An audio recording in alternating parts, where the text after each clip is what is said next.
Voilà, on continue avec un autre exemple de, développement limité, et cette fois qui s'appuie sur un résultat un peu général que je vais énoncer. Donc c'est une proposition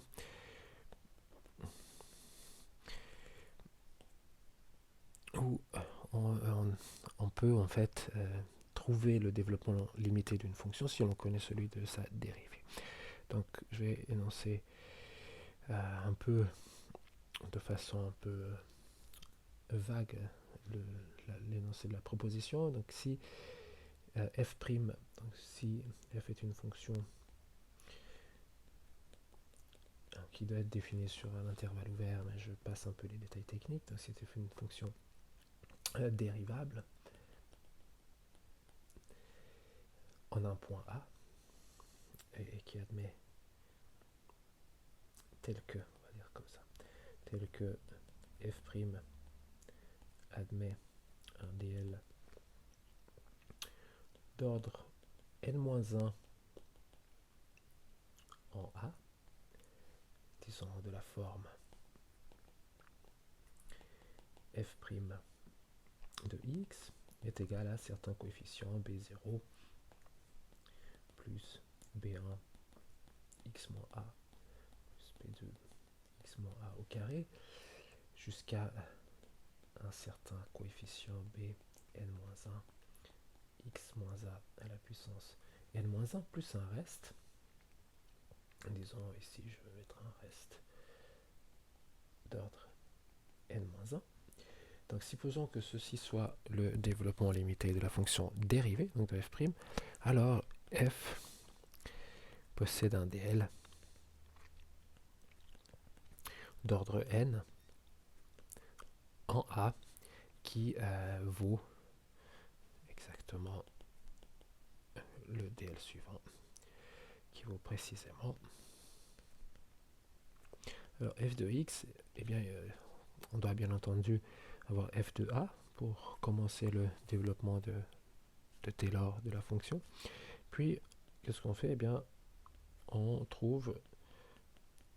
rajoute x moins a comme polynôme devant b0, puisque en dérivant, eh bien, on doit trouver b0. Et ainsi de suite, on se rend compte que si on met x moins a au carré, eh bien, je dois mettre b1 sur 2, ce 2 venant évidemment du carré du polynôme x moins a au carré, et ainsi de suite. Si je mets x moins a au cube, en dérivant, je trouverai 3 fois b2. Et pour obtenir l'expression de f', il faut diviser par 3 jusqu'à arriver au dernier terme, donc b n-1 sur n, x moins a à la puissance n, plus un reste ici que je vais juste écrire sous la forme Rn de x. Et cette proposition, ce théorème, si on veut, on va l'appliquer tout de suite comme pour un exemple important. C'est l'exemple de l'arc tangente.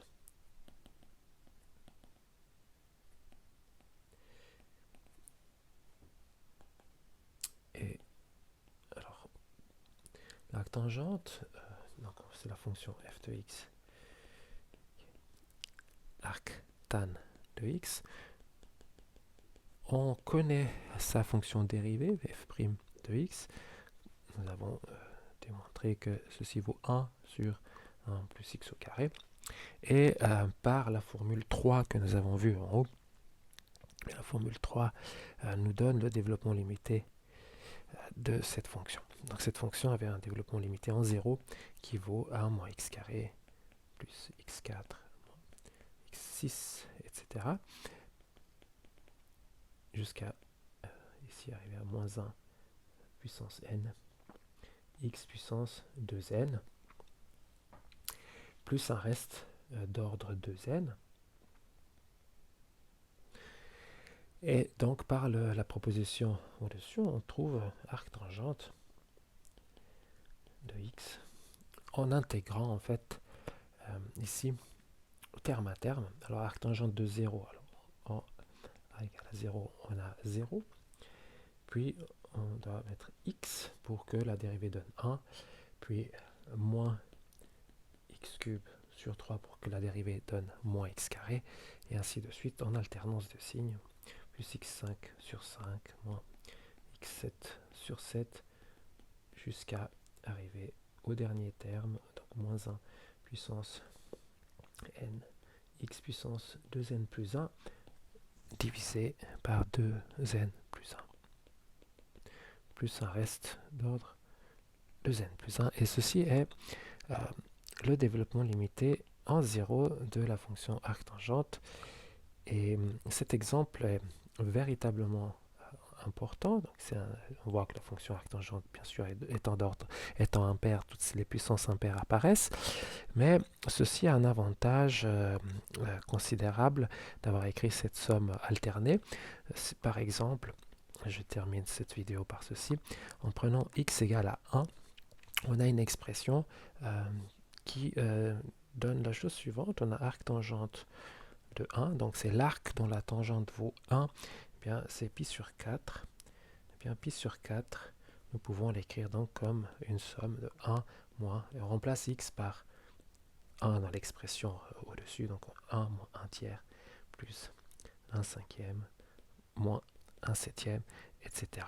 Donc on voit ici apparaître une somme alternée, donc une série alternée, dont on peut bien sûr s'arrêter si on veut, et donc calculer comme ça les décimales de pi sur 4, donc les décimales de pi à l'ordre voulu, bien que ceci soit donc une suite qui converge vers pi ou pi sur 4. La convergence est un peu lente, mais cela permet de faire tout de même des calculs.